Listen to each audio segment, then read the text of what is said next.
A utility pole is a column or post used to support overhead power lines and various other public utilities, such as cable, fiber optic cable, and related equipment such as transformers and street lights. It can be referred to as a transmission pole, telephone pole, telecommunication pole, power pole, hydro pole, telegraph pole, or telegraph post, depending on its application. A Stobie pole is a multi-purpose pole made of two steel joists held apart by a slab of concrete in the middle, generally found in South Australia. Electrical cable is routed overhead on utility poles as an inexpensive way to keep it insulated from the ground and out of the way of people in vehicles. Utility poles can be made of wood, metal, concrete, or composites like fiberglass. They are used for two different types of power lines: sub-transmission lines which carry higher voltage power between substations, and distribution lines which distribute lower voltage power to customers.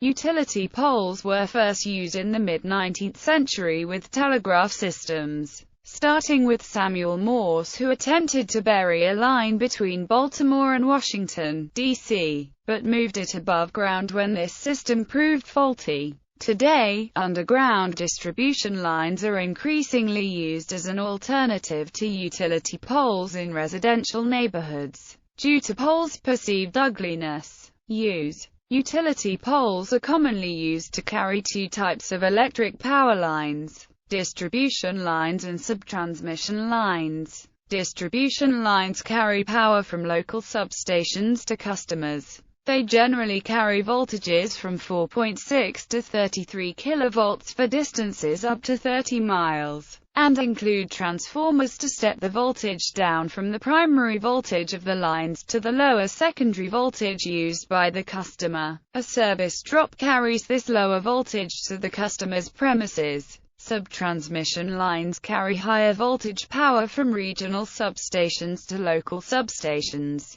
They usually carry 46 kV, 69 kV, or 115 kV for distances up to 60 miles. 230 kV lines are often supported on H-shaped towers made with 2 or 3 poles. Transmission lines carrying voltages of above 230 kV are usually not supported by poles, but by metal pylons. For economic or practical reasons, such as to save space in urban areas, a distribution line is often carried on the same poles as a sub-transmission line but mounted under the higher voltage lines, a practice called underbuild. Telecommunication cables are usually carried on the same poles that support power lines. Poles shared in this fashion are known as joint-use poles. However, they may also have their own dedicated poles. Description: the standard utility pole in the United States is about 40 feet long and is buried about 6 feet in the ground. However, poles can reach heights of 120 feet or more to satisfy clearance requirements. They are typically spaced about 125 feet apart in urban areas, or about 300 feet in rural areas, but distances vary widely based on terrain. Joint-use poles are usually owned by one utility, which leases space on it for other cables. In the United States, the National Electrical Safety Code, published by the Institute of Electrical and Electronics Engineers, sets the standards for construction and maintenance of utility poles and their equipment.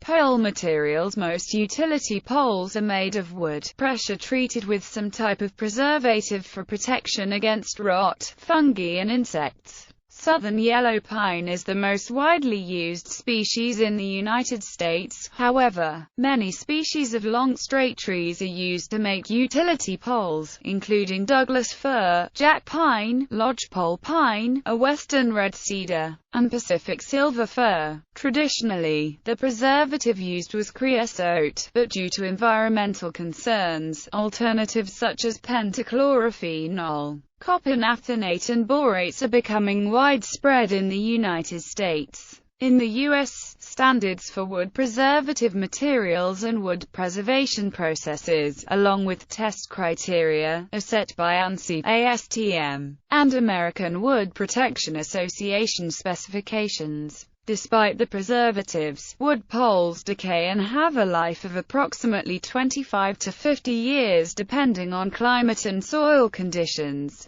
therefore requiring regular inspection and remedial preservative treatments. Woodpecker damage to wood poles is the most significant cause of pole deterioration in the U.S. Other common utility pole materials are steel and concrete, with composites also becoming more prevalent. One particular patented utility pole variant used in Australia is the Stobie pole, made up of two vertical steel posts with a slab of concrete between them. In southern Switzerland along various lakes, telephone poles are made of granite. Starting in the early 1900s, these 18-foot poles were originally used for telegraph wires and later for telephone wires. Because they are made of granite, the poles last indefinitely. Power distribution wires and equipment on poles carrying both the electric power distribution lines and associated equipment are mounted at the top of the pole above the communication cables. For safety, the vertical space on the pole reserved for this equipment is called the supply space.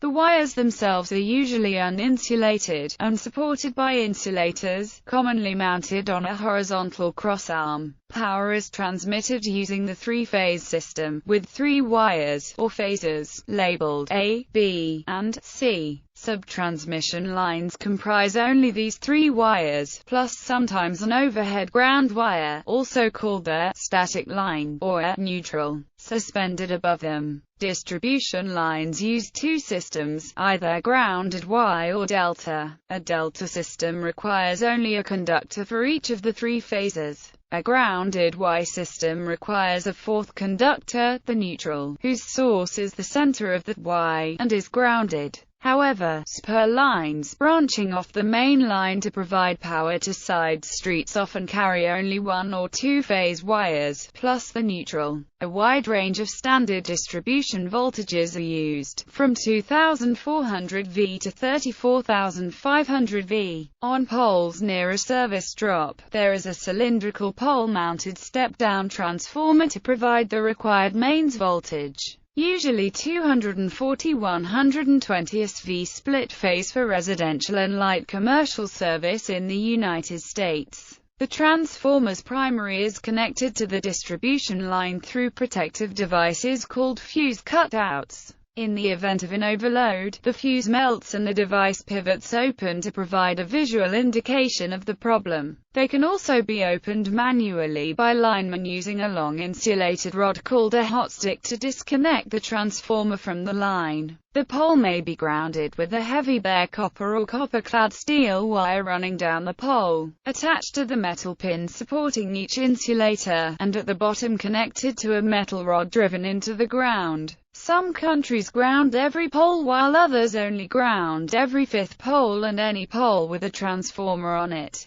This provides a path for leakage currents across the surface of the insulators to get to ground, preventing the current from flowing through the wooden pole, which could cause a fire or shock hazard. It provides similar protection in case of flashovers and lightning strikes. A surge arrestor may also be installed between the line and the ground wire for lightning protection. The purpose of the device is to conduct extremely high voltages present on the line directly to ground. If uninsulated conductors touch due to wind or fallen trees, the resultant sparks can start bushfires. To reduce this problem, aerial bundled conductors are being introduced. Communication cables. The communications cables are attached below the electric power lines, in a vertical space along the pole designated the communications space. The communications space is separated from the lowest electrical conductor by the communication worker safety zone, which provides room for workers to maneuver safely while servicing the communication cables, avoiding contact with the power lines. The most common communication cables found on utility poles are copper or fiber optic cable for telephone lines and coaxial cable for cable television. Coaxial or optical fiber cables linking computer networks are also increasingly found on poles in urban areas. The cable linking the telephone exchange to local customers is a thick cable lashed to a thin supporting cable, containing hundreds of twisted pair subscriber lines. Each twisted pair line provides a single telephone circuit or local loop to a customer. There may also be fiber optic cables interconnecting telephone exchanges. Like electrical distribution lines, communication cables connect to service drops when used to provide local service to customers. Other equipment utility poles may also carry other equipment such as street lights, supports for traffic lights, and overhead electric trolley wires,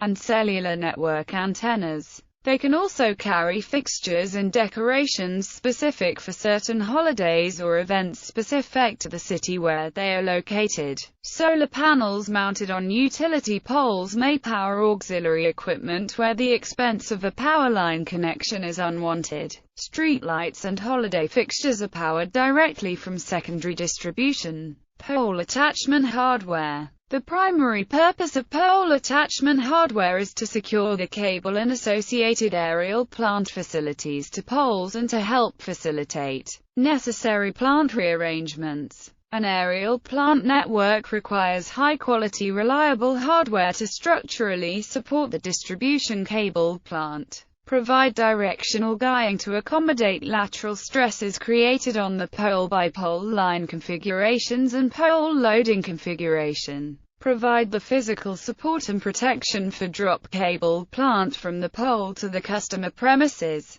Transition cable plant from the aerial network to underground and buried plant. Provide the means for safe and effective grounding, bonding, and isolation connections for the metallic and dielectric components of the network. Functional performance requirements common to pole line hardware for utility poles made of wood, steel, concrete, or fiber-reinforced composite materials are contained in Telcordia GR3174. Generic requirements for hardware attachments for utility poles. Attachment hardware by pole-type wood poles. The traditional wood pole material provides great flexibility during placement of hardware and cable apparatus. Holes are easily drilled to fit the exact hardware needs and requirements. In addition, fasteners such as lags and screws are easily applied to wood structures to support outside plant apparatus. Non-wood poles.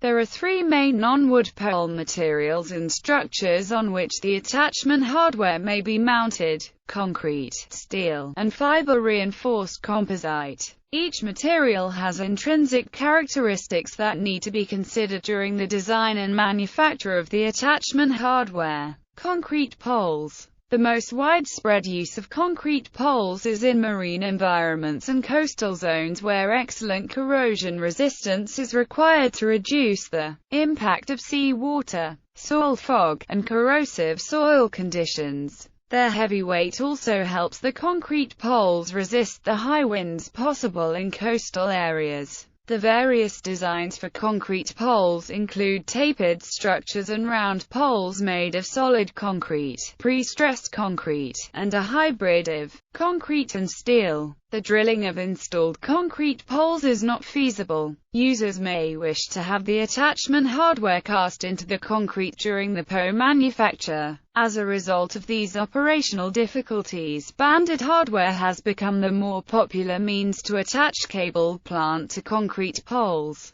Design criteria and requirements for concrete poles can be derived from various industry documents including, but not limited to, ASCE 111, ACHI 318, ASTM-C 935, and ASTM-C 1089. Steel poles. Steel poles can provide advantages for high-voltage lines, where taller poles are required for enhanced clearances and longer span requirements. Tubular steel poles are typically made from 11-gauge galvanized steel, with thicker 10 or 7-gauge materials used for some taller poles because of their higher strength and rigidity. For tall tower-type structures, 5-gauge materials are used. Although steel poles can be drilled on site with a annular drill bit or standard twist drill, it is not a recommended practice. As with concrete poles, bolt holes could be built into the steel pole during manufacture for use as general attachment points or places for steps to be bolted into the pole. Welding of attachment hardware or attachment ledges to steel poles may be a feasible alternate approach to help provide reliable attachment points. However, operational and practical hazards of welding in the field may make this process undesirable or uneconomical. Steel poles should meet industry specifications such as TIA EIA 222G, structural standard for antenna supporting structures and antennas, TIA EIA 222, structural standards for steel, and TIA EIA-RS 222, or an equivalent requirement set to help ensure a robust and good quality pole is being used. Fiber-reinforced composite poles. FRC poles cover a family of pole materials that combine fiberglass strength members with a cross-linked polyester resin and a variety of chemical additives to produce a lightweight, weather-resistant structure. FRC poles are hollow and similar to the tubular steel poles, with a typical wall thickness of 1/4 to 1/2 inch with an outer polyurethane coating that is 0.002 inch thin. As with all the other non-wood poles, FRC poles cannot be mounted with the traditional climbing hardware of hooks and gaffs.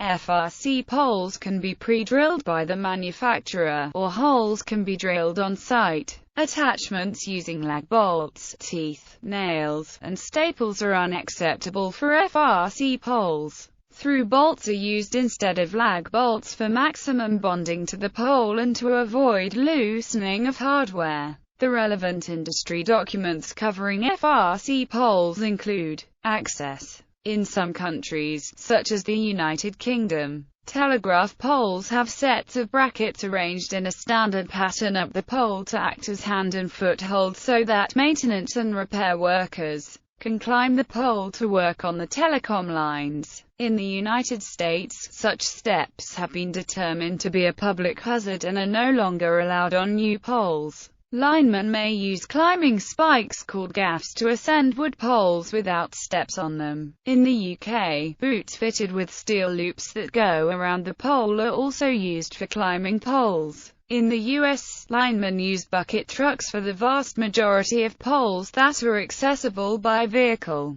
Dead-end poles. The poles at the end of a straight section of utility line where the line ends or angles off in another direction are called dead-end poles in the United States. Elsewhere they may be referred to as anchor or termination poles. These must carry the lateral tension of the long straight sections of wire. They are usually made with heavier construction. The power lines are attached to the pole by horizontal strain insulators, either placed on crossarms or attached directly to the pole itself. Dead-end and other poles that support lateral loads have guy wires to support them. The guys always have strain insulators inserted in their length to prevent any high voltages caused by electrical faults from reaching the lower portion of the cable that is accessible by the public. In populated areas, guy wires are often encased in a yellow plastic or wood tube reflector attached to their lower end,